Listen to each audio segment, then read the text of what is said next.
Okay, good afternoon to you all. Good afternoon, ma'am.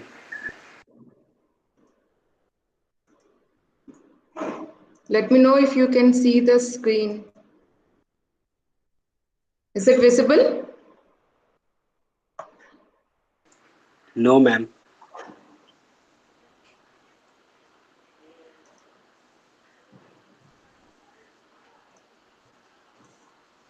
Is it visible? Just let me know.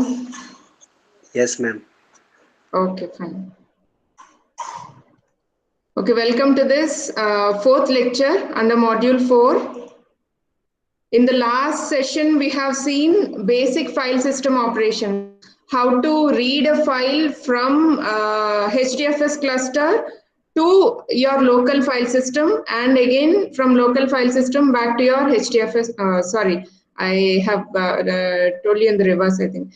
Reading a file from local file system to HDFS cluster and again back to local file system from HDFS cluster. How can we perform this basic file system operation? We have seen along with some commands.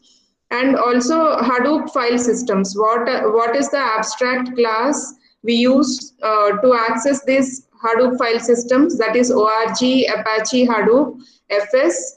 And what are the concrete implementations of this abstract Hadoop file system? Various implementations like HFTP, HSFTP, WebFTP, local file system, and many such other concrete implementations are dealt with in the last class. And also we have seen various interfaces that are written to work with this HDFS cluster like HTTP, C, and Fuse. In today's concepts, we are going to cover about the Java interface, how we write various Java programs using Hadoop URL to read the data and file system API to read the data. Here we are seeing two methodologies. One is to read the data from Hadoop URL and the other one is to read the data using the file system API. And also, what is the role of this file system data input stream? You already read this data input stream in Java, right? Java IO data input stream. This is a specialization for that data input stream, that is FS data input stream, used to work with file systems on Hadoop. And in next session, we will cover concepts of writing the data, FS data output stream, and directories. Today, we are going to focus on these three concepts mainly. Okay, how do we use this Java interface in order to interact with Hadoop file system? The Hadoop's file system class is the API for interacting with one of Hadoop's file system. You have many Hadoop file system implementations, right? That we have seen in the last class. Now, in order to interact with one of those file systems, we use this Hadoop's file system abstract class. Now we should write our code against this file system abstract class to retain portability across file systems. So in order to work with any of the file systems which is portable across all the file systems, we need to write our code against this file system abstract class, right? And useful when this is useful especially when testing our program, because we can rapidly run tests using data stored on local file system. We can quickly run our tests by using data stored on local file system. Now let us see how to read data from a Hadoop URL. Focus, because you have to just go through each and every command carefully in order to understand how to write a program in Java. Now, how to read data from a Hadoop URL? One of the simplest ways to read a file from a Hadoop file system is by using a java.net URL object to open a stream to read the data from, right? In order to read the data from a Hadoop file system and display it on your standard output, say your standard output will be your screen or you're printing it. In such case, how to read the data from Hadoop file system onto your standard output. Hadoop file system onto your standard output. In this case, let us take it as our monitor, right? Now, what is the general template for this? First, you need to create an input stream because you are trying to read the data from Hadoop file system onto your standard output. You need to open an input stream into which you can read the data from Hadoop file system and pass it onto your standard output. For that, you need to create an input stream object. That is initially it is not connected to any URL. That is why we are initializing it with null. Now put your entire code in try block. Why? Because it raises some exceptions. Okay, and you have to catch those exceptions by using finally block. Now in this, what is the skeleton in which you actually write your code? First, you need to link your input stream object to the URL, to the Hadoop URL. For that, you need to create a new instance of the URL for this host path and connect this to your stream, right? You have to open the stream. You have to open a stream which connects to your URL and pass that stream to your input stream. Means you're linking a stream, you're linking a channel which is opened to connect with this Hadoop URL, and that stream, that channel, you're linking it to your input stream, right? And whatever code comes here can be written. And finally, you have to close the input stream that is open by using the finally block. Finally block is executed at the end in order to free any memory space that is allotted, or if you want to close any streams open, then you can use it, you can give those commands in finally block. For that, you are using IO utilities class and using the IO utilities, and you are using the method close stream. Now we are using IO utilities dot close stream. Which stream you are closing? The input stream that is open, right? This is the main template which we use to read data from Hadoop URL. Now, in order to make Java recognize Hadoop's HDFS URL scheme, you need to call the set URL stream handler factory. Otherwise, Java cannot recognize Hadoop's HDFS URL scheme. That is why we need to explicitly call set URL stream handler factory method on URL with an instance of file system URL stream handler factory. Here, which file system you are trying to use? For that, you need to set the URL stream handler factory. For that, you are using this instance file system URL stream handler factory. This method can be called only once per Java virtual machine. That is why you generally put this in a static block in order to execute it by default. Whenever this implementation starts, immediately this FS URL stream handler factory has to be executed in order to create the instance automatically. And this can be done only once. That is why we have to put this in a static block that we are going to see in the next slide. See here, this is what we have done. This example shows a program for displaying files from Hadoop file systems on standard output, something like the Unix cat command, what you do. Unix cat command is used to read the data from the file systems and display it on the screen. For that, you are creating a public class URL cat. The class name is URL cat, just indicating the purpose for which you are writing this code. Okay, now see this. This is main thing. You are creating a static block in which you are trying to set the URL stream handler factory, which uses new instance of file system URL stream handler factory. This is used to make the Java recognize HDFS URLs. That is why it is put in a static block, because it is run only once for the JVM. That is why you are putting it in a static block. So URL dot set URL stream handler factory, a new instance of the file system URL stream handler factory. Now start the main function and create an input stream. What we have seen in the previous template, we are doing it once again. You are creating an input stream object and initialize it to null. Initially, it is not linked to any Hadoop URL. Remember, that is why it is initialized with null.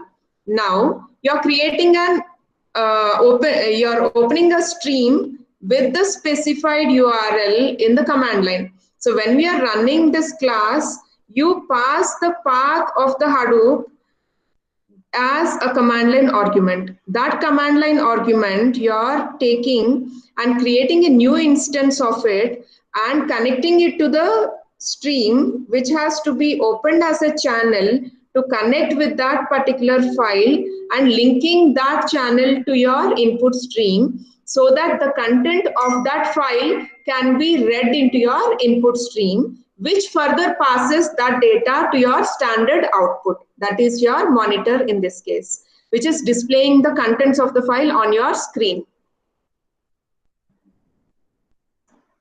Right? So you're using a basic utility function IO utilities dot another function copy bytes. This copy bytes function is used to copy the data from the input stream and send it to the output stream.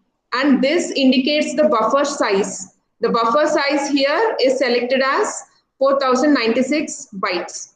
And whether that stream has to be automatically closed. If you don't want it to be automatically closed, you can set it to the default, you can set it to false, because you're making use of a finally block to close the stream. You're not implicitly closing it. If you want the input stream to be implicitly closed, after the bytes are copied from the input stream to the output stream, in that case, you can use true. But you are not closing the input stream by default. That is why you are setting it to false.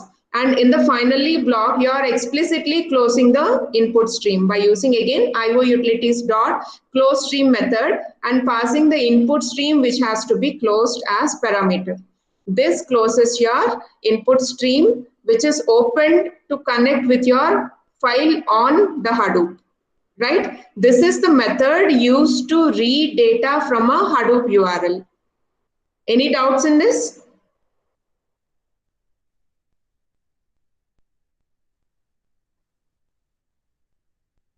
Are you able to recollect the Java syntax here?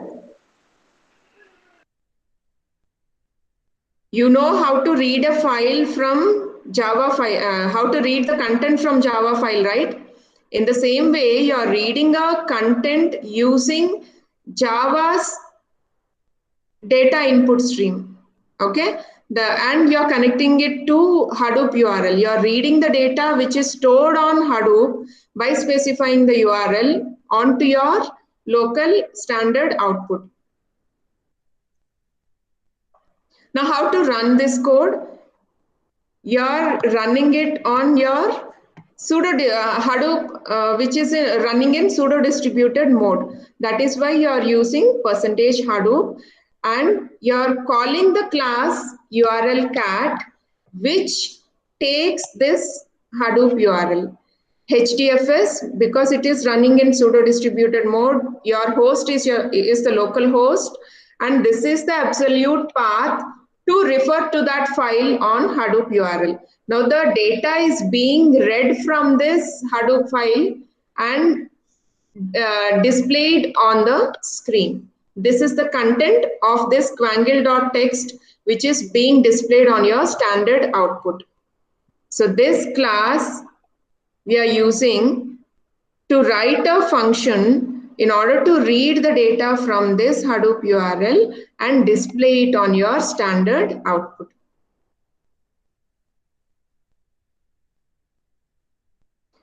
Now there is another alternative for this, how to read data using the file system API. In the previous case, we have read data using the Hadoop URL. Now let us read the data using the file system API directly. A file in a Hadoop file system is represented by a Hadoop path object. It is not used, it doesn't use java.io path. It uses Hadoop path in order to read the Hadoop, read a file in a Hadoop file system. Now the path is a Hadoop file system URI such as the path can be specified like this: HDFS localhost. This is the URI, HDFS URI, which reads the data from the localhost by specifying the absolute path. Now, file system is a general file system API. So the first step is to retrieve an instance for the file system we want to use. That is HDFS in this case. The methods for getting a file system instance. Now, in order to work with your file system API, you need to generate instance of that file system. There are various methods to generate that instance of the file system on your local machine. What are those methods? The first method uses configuration object. This configuration object encapsulates client or server configuration, which is used to generate the file system instance. So you're using public static file system, get the instance of the file system, which uses the client or server configuration, and it throws IO exception because you are trying to work with input output, right? So it throws IO exception. What is other method? It adds an extra parameter URI.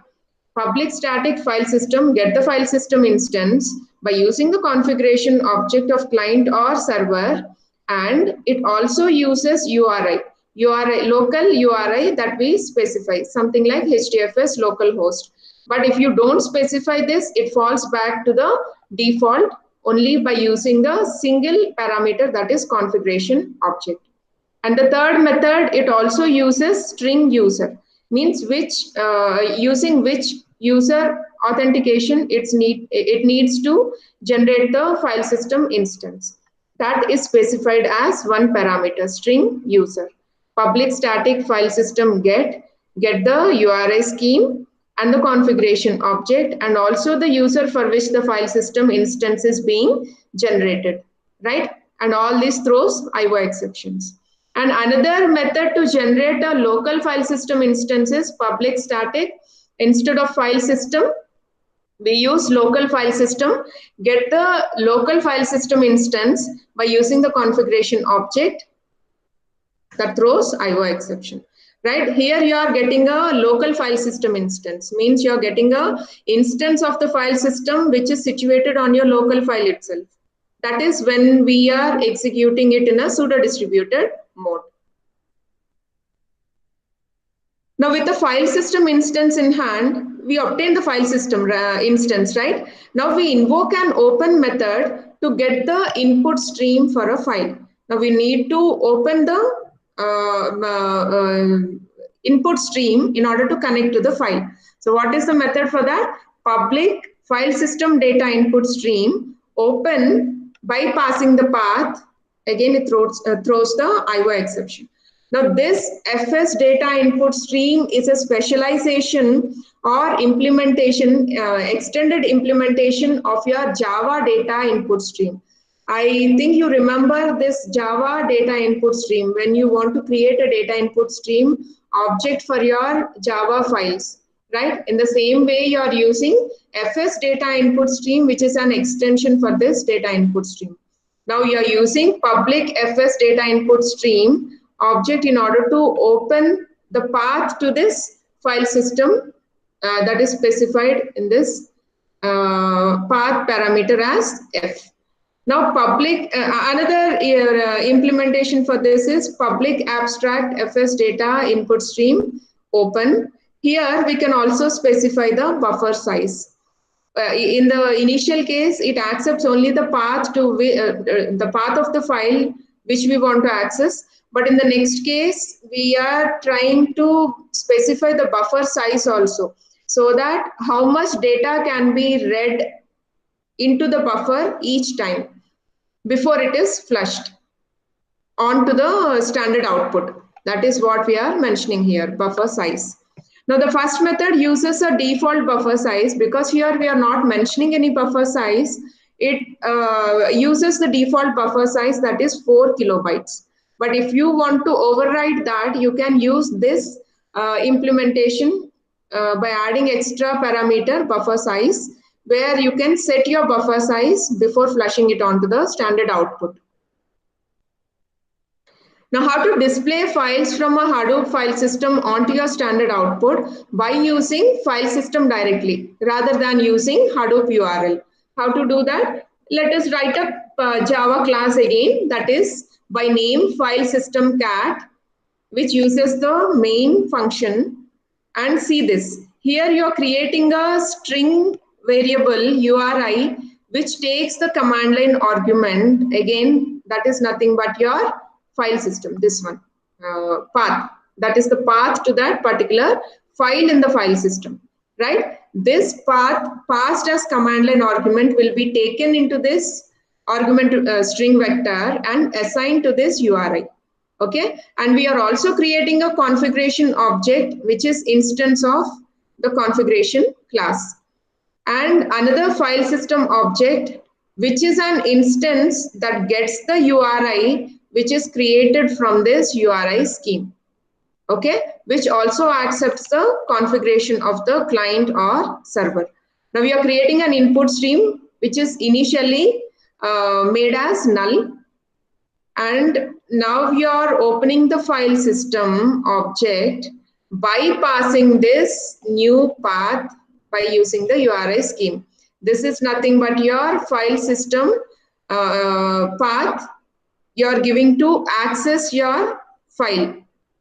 Okay, that file is linked to your input stream, means the data from this file that is specified by this URI is opened, the stream, the channel to this is opened, the connection to this file is open, and that is connected to your input stream in order to read the data from this input stream and display it onto your standard output. For that, what you're doing, you're using IO utilities copy bytes method. This IO utilities copy bytes method is reading the data from the input stream, which is actually reading the data from this file path specified, and it is reading and it is writing on to your system output, that is your standard output, with this buffer size, and you're not closing the input stream implicitly. You're using finally method in order to close your input stream explicitly, right? For that, you're using IO utilities close stream, which stream you want to close, right? Now, how to run this? It is using %Hadoop, that is your Hadoop command, using this file name file system cat HDFS localhost, because you are accessing the file on your file system which is in your localhost. So localhost, use the absolute path user tom quangle.txt. This is the file which you are accessing, opening, passing this URI to the input stream through which the data is read into your output stream, that is system.out, and displayed on your standard output. Now for this, we are using file system data input stream, right? So let us know what actually is happening in this through this FS data input stream. The open method on file system actually returns a FS data input stream rather than a standard java.io class, right? You're trying to return an object of FS data input stream, not the object of java.io class. Okay, so this class is a specialization of java.io.data input stream, as I said before, with support for random access. So the extra feature here provided by this FS data input stream is it provides random access so that we can read from any part of the stream, not only at a specified location. We can read the data randomly from any part of the data stream. Now for this, we are using the package org apache hadoop.fs. We are using the local file system, and for that we can use this extension of data input stream. Public class, use the specialized class FS data input stream, which extends the original class data input stream of your java.io, which implements two interfaces. One is the seekable interface, so that you can seek the data from whichever position you want. And you can also position your read of, at a particular offset. You can perform random reads by implementing this position readable interface. Okay, we are just omitting elided, means you are just omitting the implementation to the later section. Now, what does this seekable interface do? The seekable interface permits seeking to a position in the file, and it also helps us to use a query method for the current offset from the start of the file. So if you want to know the position of the pointer where the file is actually being read, you can get the position by using get position method.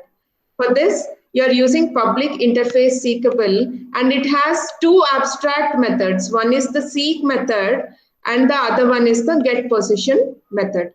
The seek method, calling the seek method with a position parameter that is greater than the length of the file will result in IO exception, because you can't read a file in the data than the length of the file, right? In that case, it gives end of file exception, because it reached end of file without any intimation. You haven't specified the position. In that case, if you are trying to give the position which is greater than the length of the file, it will result in IO exception, like end of file exception.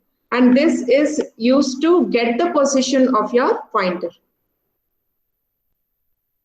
Now let us see the entire program used to display files from a Hadoop file system on standard output twice now. We have seen how to read the data from Hadoop URL and by using file system API, right? In this case, let us see how to read the file once and how to see, means how to rewind the pointer to the beginning and once again read the file. 2 times we are trying to read it by resetting the position of the pointer. Now for this, we are using file system doublecat class. You can name it with whatever name convenient, but let it be appealing so that it tells us for what purpose you are writing that class. So we are using public class, the class name as file system doublecat, and using the main function in order to write this program. Now, again, we are using the command line argument, whatever is passed. In this case, it is this file path given.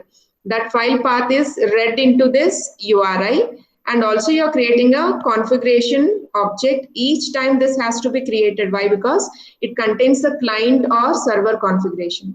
Okay. Now, you're also creating a file system instance, same as what we have done in the previous program. You're creating a file system instance by creating by obtaining an instance by connecting to this URI specified in the command line argument, right? Now you're creating an input stream initialized to null, and you're opening the path to your file that is specified in the URI and connecting it to your input stream in order to read the contents of the file. Now using the IO utilities copy bytes method, you're reading the data from the file into input stream, and from input stream you're writing it into the output stream. Means you are displaying it onto your standard output, that is your screen, with this buffer size and not closing the input stream by default, not closing it implicitly, right? This completes the reading of the data from the file and displaying it on your screen.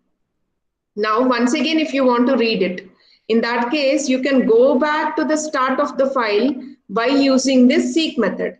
This seek method is associated with the input stream. Now, in using the seek method of this input stream, you are resetting it to the 0 offset, means that is beginning of your file. You are rewinding your pointer and placing it to beginning of the file.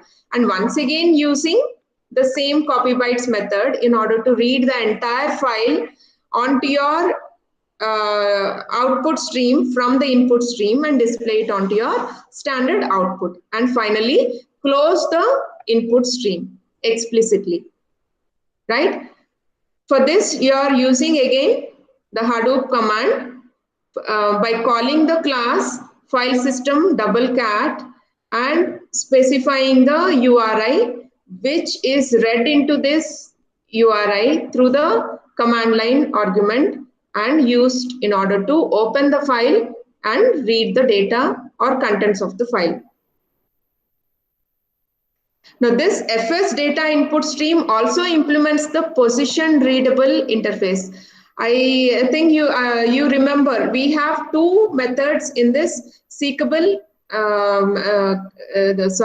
in this FS data input stream class. One is the seekable interface and the other one is the position readable interface. These two are implemented by this FS data input stream class.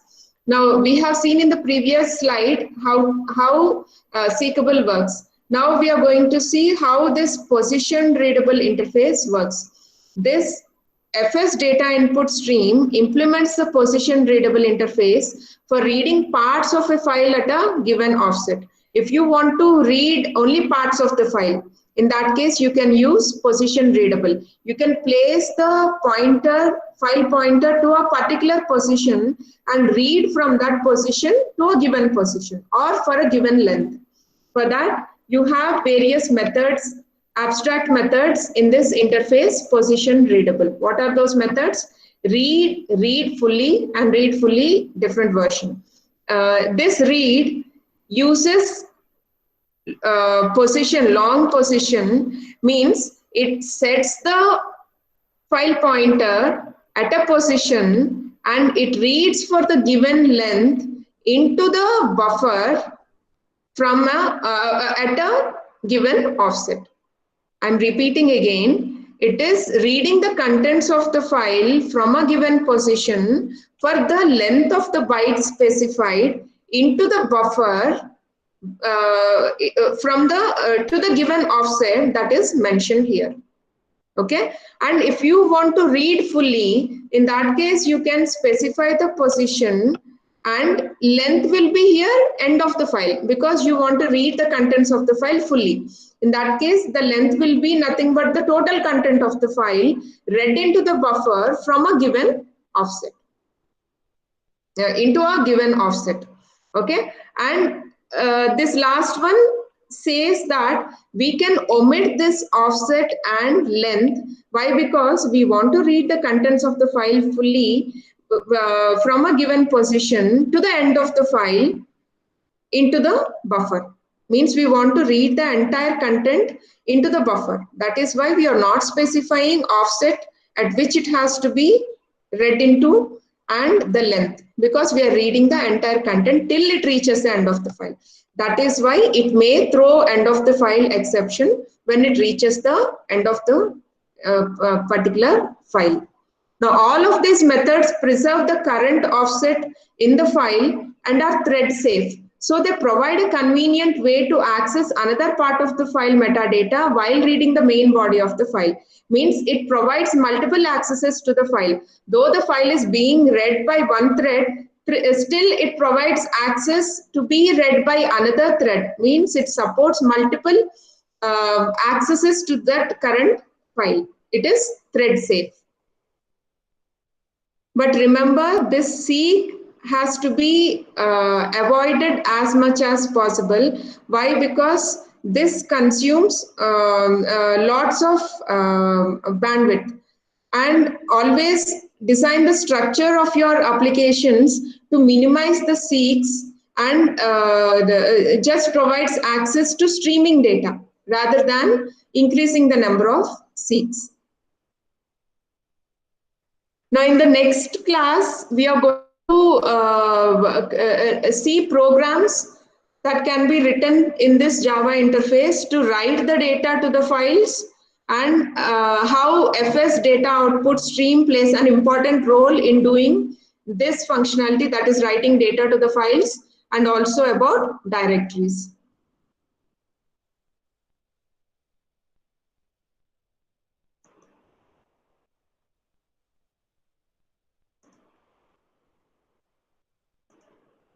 Any doubts now? We are slowly going into Java programming, how we can use various concepts of Hadoop file systems in Java programming in order to work with HDFS clusters. Just go through all the slides once again after the class so that you can memorize it better. Any doubts still here?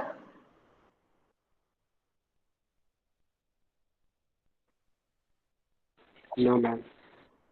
Okay, shall we end the class then?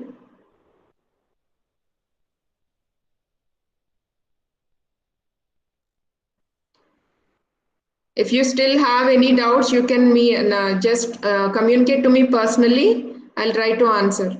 Right?